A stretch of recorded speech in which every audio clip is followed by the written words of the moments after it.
Voilà, avant de rentrer dans le vif du sujet, quelques mots sur TED. Donc, nous sommes une société pure player dans le domaine de l'hyperautomation. Donc, c'est un secteur qui vient regrouper la robotic process automation, la RPA, l'intelligence artificielle, la data vise. Je reviendrai dessus juste après. Cela fait plusieurs années qu'on évolue sur ce marché au travers de plusieurs offres de services dans des contextes qui sont très variés. Et ce qui nous rend légitime aujourd'hui à parler de ce sujet de la Power Platform, c'est notre capacité à cultiver l'innovation en interne, mais également chez nos clients, toujours dans une démarche de veille technologique. Ce qui fait également notre légitimité, c'est notre polyvalence, notre capacité à toujours proposer là où les solutions d'hyper-automation qui sont les plus adaptées aux besoins exprimés par nos clients.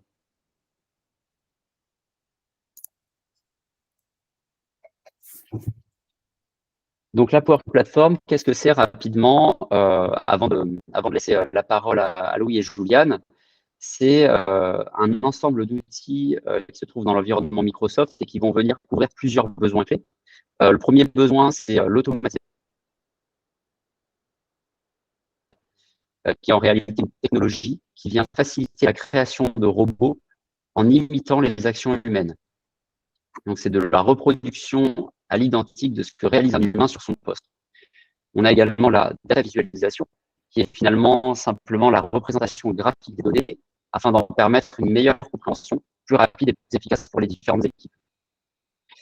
Et enfin, on a également une autre verticale qui est très plébiscitée par Microsoft ces derniers temps, qui est l'intelligence artificielle. Donc, en réalité, c'est une branche de l'informatique qui est dédiée à la création de systèmes, cette fois-ci intelligents, qui nécessitent donc, contrairement à la RPA, un raisonnement humain. Sans plus attendre, je vais laisser la parole à mes collègues Juliane et Louis pour les démonstrations sur les différents outils qui composent cette plateforme.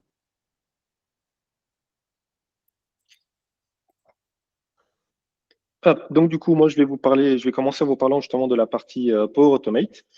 Donc Power Automate, c'est l'outil de la Power Platform qui permet de faire tout simplement donc la RPA, donc du coup l'automatisation de tâches. Donc vous pouvez voir justement sur la droite un petit schéma sur comment une tâche est construite. Donc vous voyez qu'on a bien un début, une fin avec différentes tâches où il y a dedans. Donc voilà, avec des actions, des ajouts dans des listes Excel, des envois de mails, ce genre de tâches. Donc, pour la partie Power Automate, il y a principalement deux types de Power Automate. La partie Flux Web, qui permet justement d'enregistrer des connecteurs en ligne pour automatiser les tâches directement dans le cloud. Et la seconde, qui est le Power Automate Desktop, qui permet justement d'automatiser les tâches, mais directement sur vos postes de travail, ce qui malheureusement a tendance à le verrouiller, mais qui permet du coup de faire des automatismes un peu plus personnalisé sur votre poste si vous avez des applications maison ou des tâches qui ne peuvent pas forcément être automatisées systématiquement en ligne.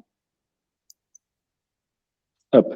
Donc, du coup, pour la partie Power Automate Online, il y a principalement trois types de flux. Le flux qui est automatisé, donc c'est celui qui est déclenché par un événement. Donc, par exemple, à l'arrivée d'un email ou au moment où liste SharePoint est mise à jour. Il y a le flux instantané, qui est un flux qui est lancé au déclenchement d'un clic. Donc, vous pouvez avoir une application mobile où vous pouvez directement vous rendre sur votre site pour une tâche ponctuelle. Vous pouvez appuyer sur un bouton et comme ça, le flux va se lancer, lui, au moment où vous aurez décidé que vous souhaitez le lancer. Et vous avez également la possibilité de le planifier. Donc, pour dire, par exemple, tous les jours à 5 heures du matin, je reçois un fichier, j'aimerais que ce fichier soit traité. Bah, vous lancez votre flux à 5 heures du matin, au moment où le fichier est reçu. Comme ça vous permet ensuite, plutôt que de scruter systématiquement votre boîte mail, bah, juste de le lancer au moment où vous avez décidé de le lancer parce que l'information sera disponible sur votre plateforme. Hop. Donc, du coup, pour la partie web, il y a justement la possibilité d'avoir directement différents connecteurs qui sont disponibles avec Microsoft. Donc, du coup, ça permet de faire entrer la Power Platform, Power Automate, du coup, directement dans une partie low code, voire no code, parce que justement, ces connecteurs sont déjà mis en place pour éviter à l'utilisateur de devoir renseigner des lignes de code ou devoir faire de la programmation.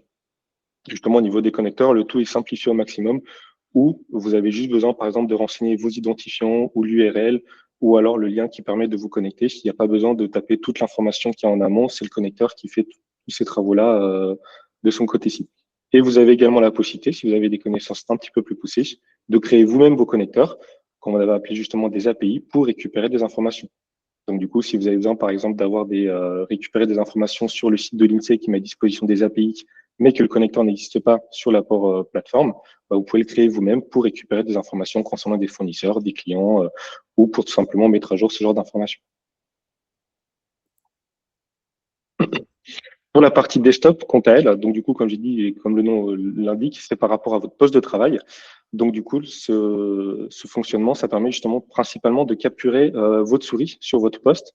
Si par exemple, vous avez un fichier qui est sur votre poste et pas possible de le mettre en ligne, vous avez différentes actions qui permettent du coup de capturer votre souris ou alors de faire les mêmes actions qu'il y a sur la partie online, mais directement sur votre poste, comme bah, par exemple avoir des informations sur le fichier Excel, récupérer un fichier, aller sur un site web, ce genre d'informations. Donc là-dessus, vous avez un petit exemple de types d'actions qui sont directement possibles sur la partie desktop. Hop. Pour le petit récapitulatif, donc du coup, comme on l'a vu, donc la partie web, c'est principalement quelque chose qui permet d'avoir en ligne avec des connecteurs qui sont directement disponibles sur le site Power Automate. Et ça vous permet voilà, de mettre à jour des informations sur un site SharePoint à la réception d'un mail, de vous connecter par exemple sur Twitter, donc actuellement X, et faire des communications par mail en fonction de ce qui a été publié. Mais à contrario, pour la partie desktop, ça permet de faire des informations qui sont des actions qui sont principalement liées à votre poste de travail. Et c'est principalement utile si vous avez des outils ou des applications maison où des connecteurs ne sont pas forcément existants. Vous pouvez directement faire ces tâches-là sur votre poste. Ok. Hop. Bien évidemment, avec tout cela, il y a forcément des points forts et des points faibles. Donc, du coup, pour la partie points forts, bien évidemment, vu que c'est un outil qui principalement se veut low-code et également no-code en fonction des connecteurs, bah, c'est la facilité de prise en main. Vous n'avez pas forcément besoin d'avoir des connaissances très poussées en informatique pour pouvoir automatiser les tâches. Il suffit juste d'avoir une connaissance métier de ce que vous souhaitez automatiser et vous pouvez tout simplement, en regardant les connecteurs disponibles, automatiser la tâche. Pour la partie web, vous avez également la possibilité de lancer sans surveillance. Vu que justement, vous avez la possibilité d'avoir des flux planifiés, vous pouvez tout simplement le faire à des heures qui vous arrangent ou qui sont justement propices à l'automatisation de ces tâches-là. Par contre, pour la partie point faible, le flux web, malheureusement, si vous avez un flux à un moment donné qui attend une validation ou qui a besoin d'une saisie manuelle, le flux ne peut être disponible que pendant 28 jours. Au-delà de ce délai-là, il est considéré comme étant, entre guillemets, plus viable. Et du coup, vous devez recommencer votre flux depuis le début. Voilà. Pour la partie desktop et web également, vous avez la possibilité de les connecter tous les deux pour lancer un flux depuis votre poste de travail, depuis le corps directement en ligne. Sauf que malheureusement, c'est un flux connecteur qui est premium. Donc, il faudra du coup anticiper un petit peu en amont pour savoir si vous avez vraiment un réel besoin là-dessus ou pas. Et aussi pour la partie web, vous avez également la possibilité d'avoir uniquement 250 actions qui peuvent être flues dans le même flux. Donc, du coup, à partir de ce moment-là, il faudra voir si vous devez faire plusieurs flux ou si vous avez moyen de condenser un petit peu pour réduire le nombre de tâches que vous devez faire par flux. Hop. Donc là-dessus, on a également prévu une petite démonstration. Est-ce que tu pourrais mettre pause, Louis, s'il te plaît? Je prépare même au début. Tac. Voilà. Donc là, du coup, c'est principalement pour montrer comment ça fonctionne directement. Donc l'exemple qui sera monté ici dans la vidéo, c'est à la réception d'un mail. Donc le mail va être récupéré, va être ensuite classé dans un dossier qui lui est spécifique et des informations qui sont dans la pièce jointe du mail me seront renvoyées pour me préciser qu'il y a différentes actions qui ont été extraites directement. Donc là-dessus, ça permet de montrer également que dans la Power Automate, il y a également un outil d'OCR, donc d'extraction d'informations depuis une pièce jointe, qui permet de récupérer des informations et ces informations, les mettre à jour aussi dans un fichier Excel. Donc si tu peux faire play maintenant. Voilà, donc on a bien un fichier qui est ici en attente, il y a bien une pièce jointe, et le dossier où il doit aller est bien vide. Donc ça, c'est le tableau dans lequel ça va être alimenté. Vous remarquez bien que le tableau est vide initialement. Donc on vient ici où il y a le fichier. Donc j'ai déjà lancé, donc là vous avez vu, c'était très rapide, mais le mail a déjà été récupéré, a été classé, et j'ai reçu un nouveau mail me disant que les informations sont bien à jour. Donc c'est pour vous montrer aussi la rapidité avec laquelle l'exécution peut avoir lieu. Et la ligne a été mise à jour avec les informations qui étaient présentes dans la pièce jointe que j'ai dit au préalable au robot lesquels je voulais récupérer. Donc là, tu envoies par email une pièce jointe sur une boîte et ça va automatiquement historiser et rentrer les informations dans un Excel, c'est ça? C'est ça. Ok, Et m'informer également par mail qu'effectivement un nouveau fichier a été reçu et la nouvelle ligne a été mise à jour. ok. Et donc ça, c'est sur Power Automate Online. C'est ça. Ok, Justement, donc Power Automate avec les connecteurs qu'il y a sur la partie online. ok, Et du coup, pour aller plus loin dans le second exemple, on va reprendre exactement le même fichier, donc où il y a une seule ligne pour le moment, et ça va mettre à jour la ligne du statut nouveau pour me relancer et permettre justement une relance pour dire voilà, attention, pour le moment, vous avez bien une ligne dans le fichier où c'est un statut nouveau, et ça va me faire la relance qu'il y a par mail. Donc là, je lance le flux manuellement. Comme ça me permet également de tester, mais ça montre aussi la possibilité de faire les lancements de façon manuelle. Et j'ai bien reçu un mail me disant qu'il y a une facture qui n'a toujours pas été traitée, qui était au statut nouveau initialement et qui est passée au statut relance. Donc, du coup, ça permet d'indiquer qu'effectivement le statut a été mis à jour et que j'ai bien reçu le mail m'indiquant que je dois traiter cette première ligne. ok. Voilà. Et là, normalement, on va passer sur la partie Power Apps et je vais laisser la main à Louis pour la présentation. Merci, Julian. Moi, je vais vous parler de Power Apps, qui est un composant très important de la Power Platform. Là où Automate, ça va plutôt être des flux de travail en arrière-plan. On va faire l'automatisation de process. Power Apps, c'est vraiment plus l'interface qu'on va présenter à l'utilisateur final et qui lui permettra de visualiser ou d'interagir avec des données, donc de faire de la saisie, ce genre de choses.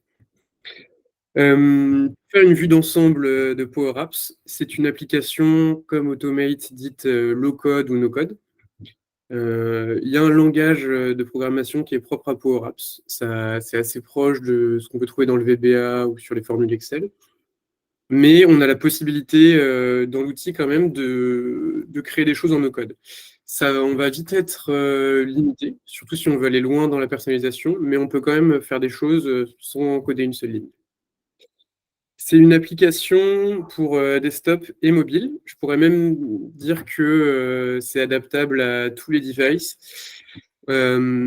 Si on pense bien à notre application avant de la créer, elle va pouvoir s'adapter de manière responsive aussi bien sur ordinateur que sur mobile que sur tablette. Mais on peut même forcer les écrans. Nous, on a eu un cas, par exemple, pour un client où il voulait une Power Apps sur un pistolet scanner de code barre. Donc, on peut forcer des applications en taille ou en résolution sur n'importe quel écran. Power Apps, ça permet aussi de faire de l'intégration. Enfin, il y a pas mal d'intégration de données. Comme tous les outils de la Power Platform, on a beaucoup de connecteurs natifs qui existent. Forcément, toutes les bases de données Microsoft, donc SharePoint, Dataverse, SQL Server si on veut, nativement, ça va très bien fonctionner, mais on a aussi plein de données externes avec des connecteurs qui existent nativement, ou on peut toujours se connecter par API, comme le disait Julian avant. C'est un outil qui sert à l'automatisation des processus.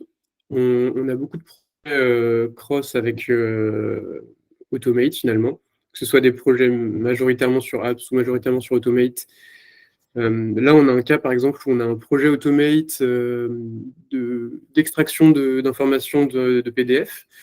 Et on a tout un process où on va extraire les informations et les stocker. Et à un moment, il faut que le client ou l'utilisateur final valide les données et fasse une petite saisie manuelle. Et donc là, à ce moment-là, dans le process, on va ajouter une petite Power Apps.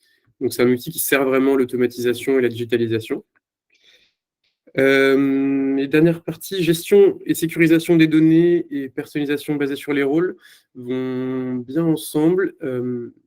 Power Apps est reconnu pour sa sécurité et la sécurité des données. Il y a quelque chose qui peut être vu comme un avantage ou comme un inconvénient selon le point de vue, c'est que votre Power Apps que vous avez créé sera accessible seulement par les personnes de votre environnement. Donc, il faut avoir une adresse Microsoft de votre environnement. À partir de là, il n'y a pas n'importe qui va accéder à votre application et on peut bien sûr aller plus loin en donnant l'accès à une application, à certains écrans ou à certaines données que à des utilisateurs qu'on aura nous-mêmes sélectionnés. Donc, ça peut être selon la hiérarchie, le rôle dans l'autorisation, dans l'entreprise, pardon. Voilà, il y a une forte personnalisation aussi sur les rôles. Les points forts de Power Apps, c'est une application low-code. Donc, on peut carrément l'utiliser en no-code. Si on veut faire du custom, il faudra coder un petit peu. Mais avec peu de temps de formation, on peut réussir à faire des petites choses déjà, qui seront utilisables par toute l'organisation. C'est inclus dans la suite Microsoft 365, que beaucoup d'entreprises ont. Il y a une forte compatibilité avec les autres outils Microsoft, donc l'intégration Power BI, Power Automate, Power Apps est très bien faite. Vous pouvez faire des tas de choses, intégrer un Power BI dans une Power Apps, intégrer une Power Apps dans un Power BI, lancer un flux Power Automate depuis Power Apps, ce genre de choses. Et utilisable sur de nombreux devices, voilà, comme je disais, desktop, tablette, mobile et autres. Les points faibles, voilà, c'est utilisable uniquement au sein de l'organisation. Donc, si vous avez quelqu'un d'externe qui va être amené à utiliser votre application, il faudra sûrement lui créer une adresse email Microsoft et lui payer un abonnement 365. Et j'ai mis design restreint. Disons que le design sur Power Apps, c'est pas Centrix, ça n'a pas été créé pour être très joli. Malgré tout, nous, on travaille avec un UI UX designer qui nous aide bien, qui nous permet de faire des choses jolies. Mais c'est là qu'on rentre dans la partie où il faut vraiment du custom. Il faut commencer à bien connaître l'outil et les formules pour avoir quelque chose de joli. Il y a aussi les notions de responsivité qui sont très importantes. Il va falloir commencer à mettre des containers et ce genre de choses, et ça demande un petit peu plus d'expérience. Tout de suite, je vous fais une petite démo. C'est une application qu'on a créée pour un client qui fait du retail. Donc, c'est une entreprise nationale qui a de nombreux entrepôts. Et ils avaient des soucis sur les demandes de litige, en fait. Lorsqu'ils recevaient une livraison, il pouvait y avoir un produit manquant, des produits cassés, ce genre de choses. Jusque-là, ils avaient un flux, ils faisaient ça de manière manuelle sur des feuilles de papier qu'ils donnaient à leurs supérieurs. Donc, un process pas très efficace et pas très fiable. Ils nous ont demandé de le digitaliser en passant par une application. Donc, on a fait cette application sur Power Apps. Il y a aussi des flux Power Automate derrière, bien sûr. On a plusieurs écrans en accueil. Et là, c'est l'écran de création du demande de litige. Sur la partie du haut, je vous présente un peu les différents composants. On a des listes déroulantes et des champs de saisie. Il y a de nombreuses règles selon le statut et le rôle de l'utilisateur qui vont dire que tel ou tel champ est obligatoire, afficher ou non certaines données. Voilà. Là, si je le change et que je le passe en bon de livraison manquant, j'ai ça. Et tout de suite, si je suis en erreur de saisie SAP, par exemple, là, j'ai une nouvelle photo qui va être obligatoire qui apparaît. Là où j'ai des petites étoiles rouges aussi, c'est des champs qui sont obligatoires, donc la demande ne va pas pouvoir être soumise si ces champs-là n'ont pas été remplis. J'ai la possibilité depuis Power Apps, j'ai une grande variété d'entrées de données. Donc là, on prend des photos depuis le téléphone ou la tablette. On peut aussi scanner des codes barres, des QR codes, faire de la signature avec un écran tactile. Voilà, il y a une grande variété de saisies de données possibles. Là, manuellement, je rentre les informations de mon article et tout de suite, j'ai mon litige ici avec les informations que j'ai saisies qui sont ajoutées dans une collection et je vais pouvoir enregistrer le litige ou modifier si les informations rentrées ne me plaisent pas.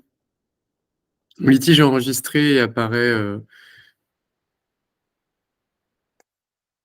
dans mon tableau de bord, donc avec mes différents litiges. Ici, je vais pouvoir filtrer selon le fournisseur, le statut, un tas de choses, et me retrouver mon litige. Je pourrais également le modifier s'il y a des choses qui ne me conviennent pas.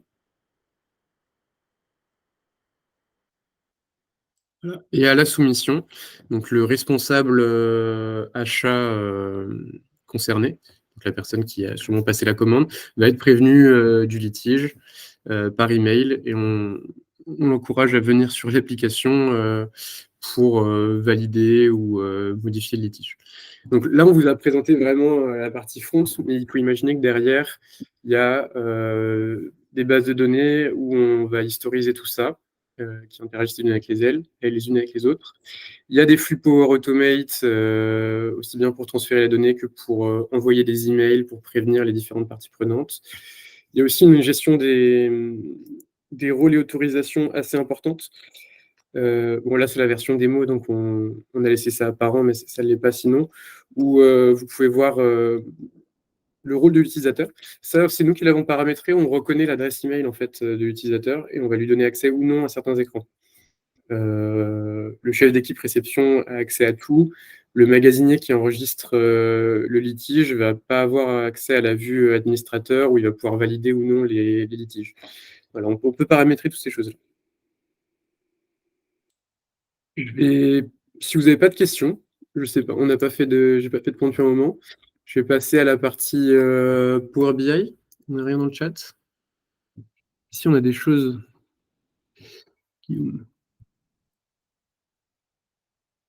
Guillaume qui nous pose une question sur la RPA et Power Automate. Comment sont gérés les problèmes lors de l'utilisation du RPA, typiquement dans l'exemple que vous avez montré, pas d'accès aux fichiers, problème du fichier Excel. Il y a plusieurs manières de le gérer, Guillaume, merci pour ta question.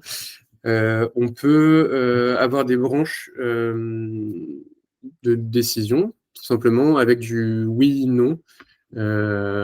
Si on trouve le fichier, on passe à la suite, sinon, on met un code d'erreur ou on arrête le flux, ou on reboucle. On peut faire ce genre de décision. Après, voilà, on peut dire si jamais il y a une erreur, envoie un email au décideur, au responsable, ou va chercher une donnée supplémentaire. Il y a tas de manières de le gérer. J'espère que ça répond bien à ta question. Donc, je passe à la suite sur Power BI. Un autre outil incontournable de la Power Platform, sûrement le plus connu. Alors, on a vu Power Automate qui permet d'automatiser des flux métiers. On a vu Power Apps qui donne des interfaces utilisateurs, on va dire interactives, plutôt sur de la saisie de données. Maintenant, on a Power BI qui permet vraiment de faire de la data vise, comme vous l'avez présenté Alix avant. BI, ça veut dire Business Intelligence. Le but ici, ça va être d'organiser des grandes quantités de données et de les restituer sur des dashboards et des rapports pour prendre des décisions stratégiques. Donc, c'est une plateforme d'analyse de données qui permet la création de rapports et de dashboards. Ce n'est pas exactement la même chose. Un rapport, ça va être une vue prise à un instant T et flat finalement. Souvent plusieurs pages, on va vraiment bien détailler et essayer de répondre à une problématique. Là où un dashboard, on va essayer d'avoir quelque chose qui tient en un seul écran, qui soit très parlant et avec des filtres et de l'interactivité.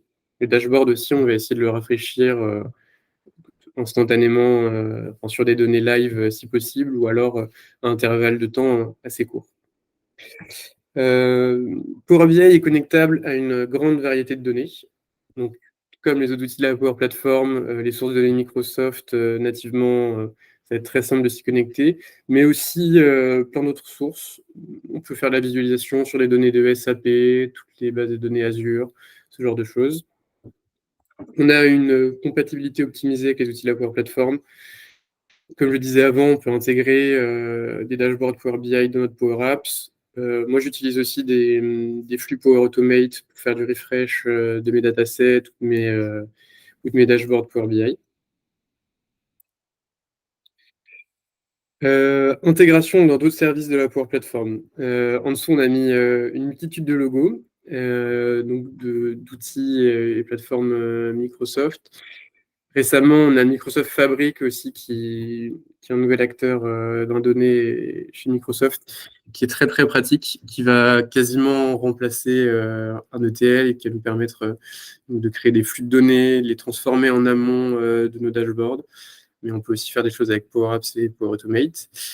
On peut automatiser la génération et distribution des rapports. Moi, j'ai eu un exemple où On a un rapport, un template de rapport quasiment qui est enregistré dans Power BI. Et avec un flux Power Automate, on va aller actualiser le dataset, enregistrer notre nouveau rapport sous format PDF et l'envoyer par email au décideur. On peut faire ce genre de choses. On peut aussi avoir des dashboards quasiment live ou live publiés sur Power BI Services. De ma partie connectivité live aux sources de données. Les inconvénients, c'est un outil dit low-code, voire no-code, mais on va être vite limité sans connaissance du DAX. Le DAX, c'est un langage propre à Power BI qui ressemble encore une fois à du Excel et qui permet de faire de la transformation de données.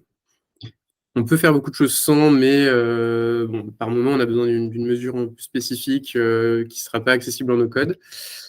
Ce qui est bien maintenant, Juliane vous en parlez juste après, c'est qu'on a Copilot, qui est le chatbot assistant de Microsoft, qui est basé sur une IA et qui va nous permettre, qui va nous aider à formuler nos fonctions, mais il a quand même ses limites. Si on veut faire quelque chose de complexe, on va être assez limité. La version gratuite est limitée lorsqu'il s'agit de publier et partager des rapports. En général, on utilise Power BI Desktop, donc qui est installé sur notre poste et qui est dans la licence 365. Mais si on veut publier notre dashboard en ligne pour le partager à d'autres gens, il va falloir une licence premium. Après, avec du desktop, on peut aussi partager notre fichier .pbi à notre interlocuteur, mais il lui faudra aussi les sources de données, ce qui peut être contraignant.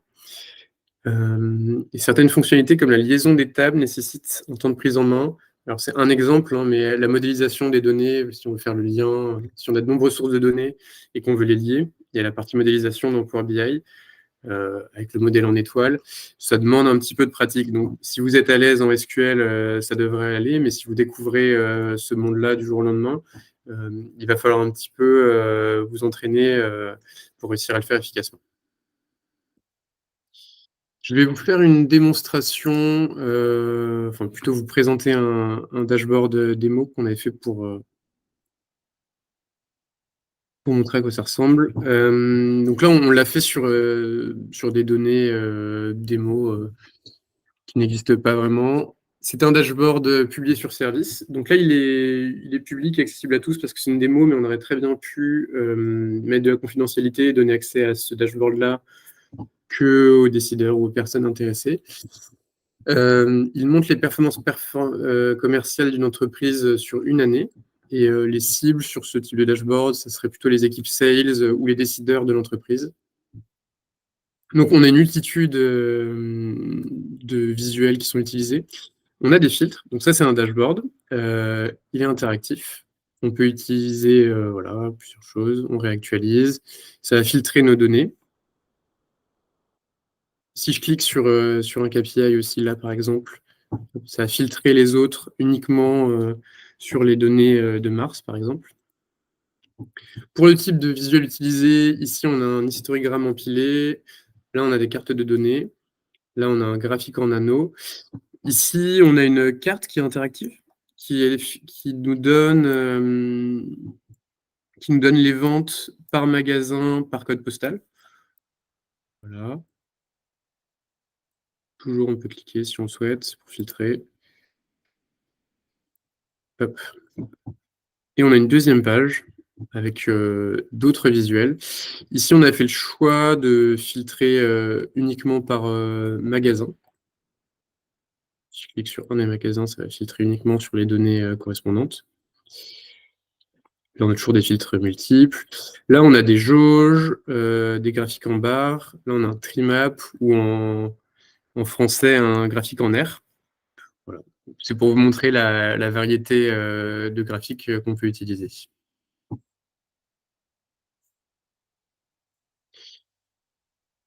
Je reprends. Comment je mets ça en plein écran?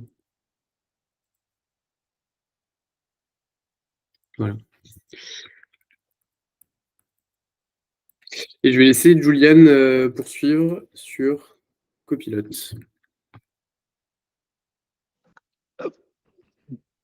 Merci Louis. Alors du coup, Copilot, c'est l'outil un petit peu intelligence artificielle slash chat GPT fait par Microsoft.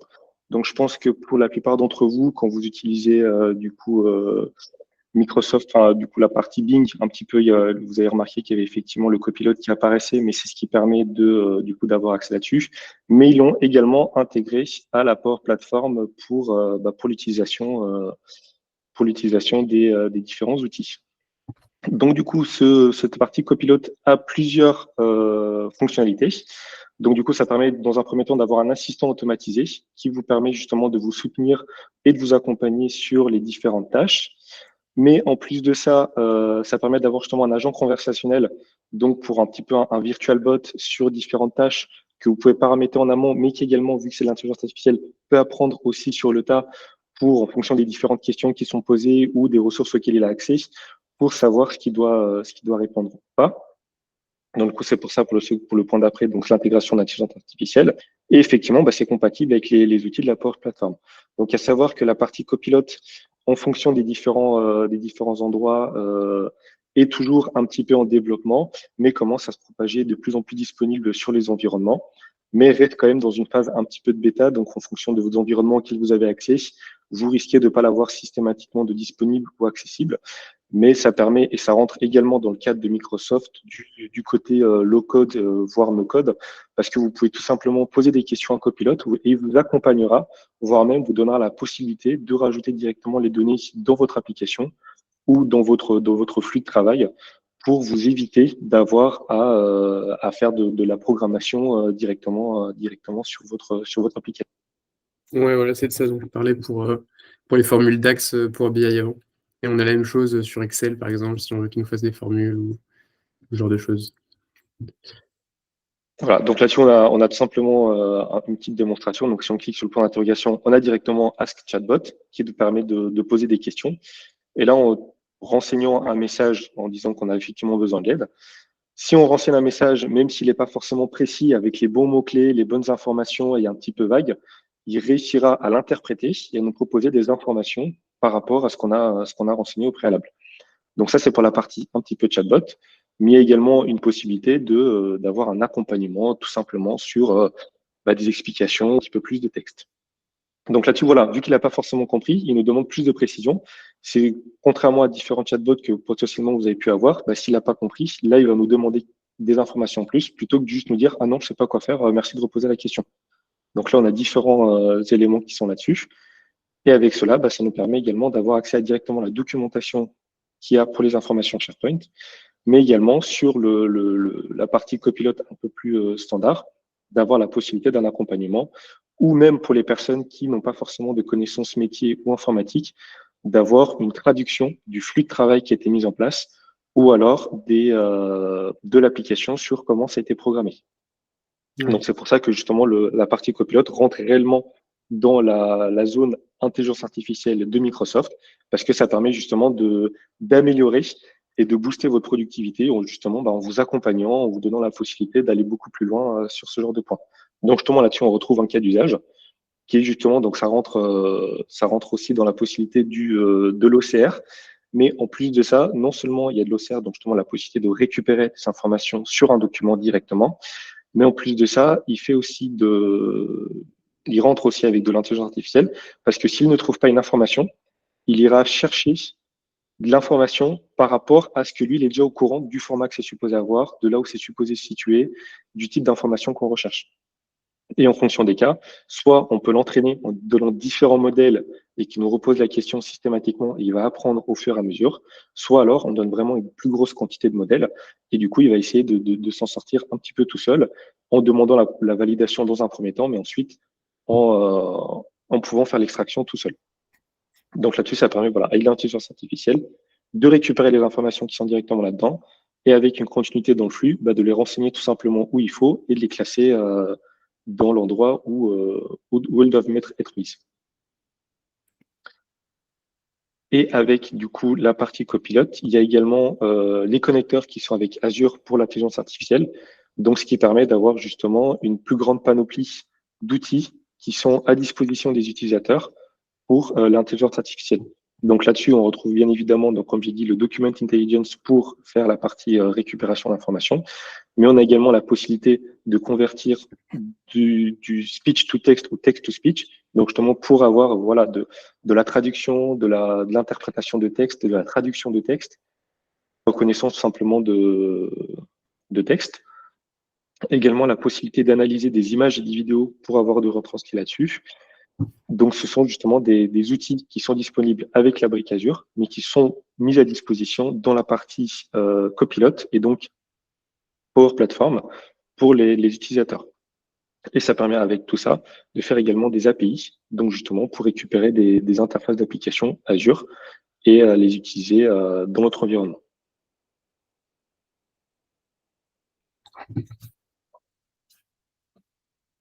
On a abordé, je pense, tous les points. Dites-nous si vous avez des questions avant. On est là pour ça. On a parlé du Power BI, Power Automate et Power Apps, mais il y a encore d'autres éléments dans la Power Platform. On n'a pas tout présenté. Est-ce que vous serez intéressé, par exemple, par un autre webinaire qui aille plus en profondeur sur une des applications? Laquelle?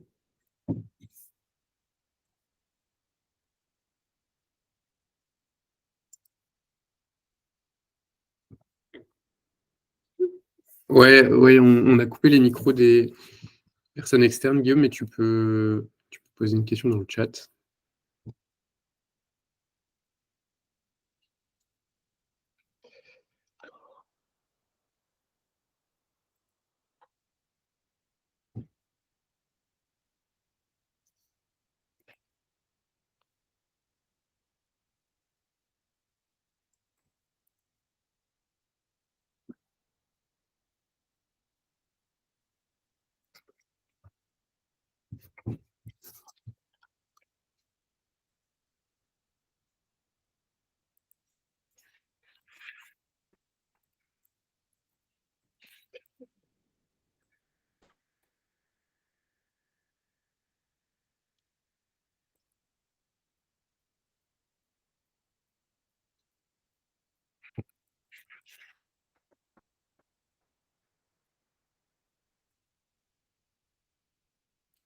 Ok, donc j'en ai ouvert les micros apparemment, si jamais vous voulez prendre la parole ou demander quelque chose, ou faire un retour.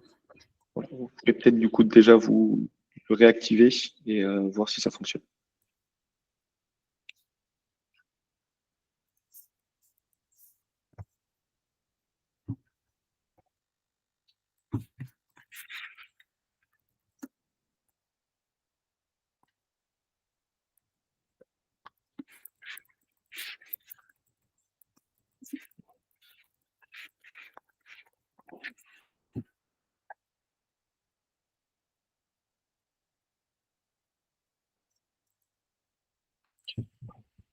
Ok, on verra plus tard si vous avez des questions. On va vous parler, enfin Alix, je pense, faut parler de la suite et de nos process chez TED, peut-être. T'as le micro coupé, Alix.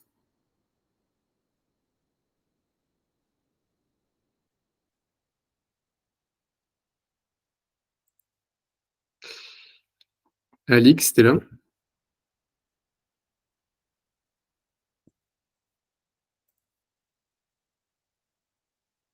Alors, on a coupé ton micro.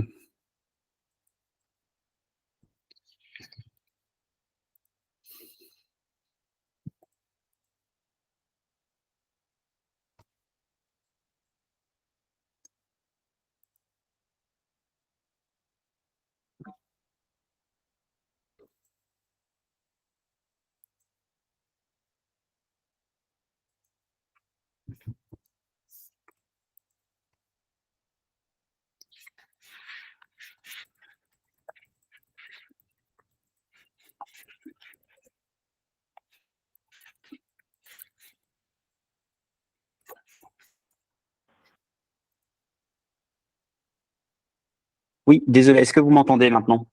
Oui, on t'entend. Oui, d'accord, désolé pour ce petit couac. Donc, merci Merci Juliane et Louis pour votre présentation. C'était à mon sens très clair. Merci également à tous les participants pour votre présence. Si on n'a pas d'autres questions, je me permets de conclure. Pour ceux que ça intéresse, vous allez recevoir par mail un formulaire qui va vous permettre d'évaluer en un clin d'œil si vos processus métiers ou ceux de vos équipes seraient éventuellement de bons candidats soit à l'automatisation ou à la digitalisation, donc sur des problématiques tournées autour de Power Automate pour la RPA et l'automatisation et Power Apps pour la digitalisation.